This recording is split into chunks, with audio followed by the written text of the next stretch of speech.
Asian কাপের draw অনুষ্ঠানে উপস্থাপকের রসিকতা, সেটা ভারতকে নিয়ে হলেও এদিন ভাগ্য রসিকতা করেছে বাংলাদেশের সঙ্গে। কারণ প্রথমবারের মতো অংশ নিতে যাওয়া এশিয়ান কাপে আফ্রিদারা এতটাই কঠিন গ্রুপে পড়েছে যে অনেক সম্ভাবনা এখন ধূসর।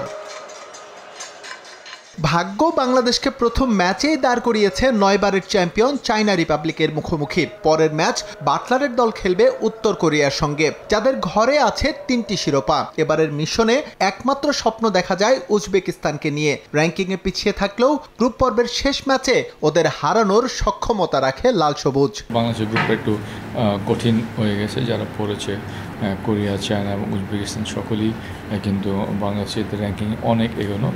উজবেকিস্তান ভেতরে বাকি দুটো দেশ কিন্তু হয়তো 20-এর নিচে আছে, উজবেকিস্তানের র্যাঙ্কিং সম্ভবত 50। তো এই দেশগুলোর সাথে একই রূপে পড়াটা বাংলাদেশের জন্য একটু কঠিন হয়েছে।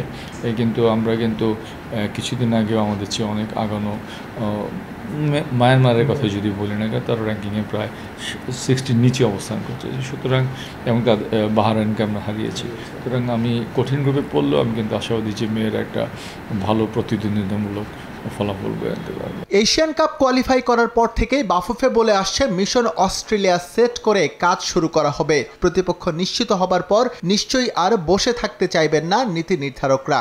আসছে সময়গুলো কাজে লাগানোর গুরুত্ব অনুভব করছেন কোচ পিটার বাটলারও। বিপরীতে অসহায়ত্ব প্রকাশ করেছেন ব্রিটিশ কোচ।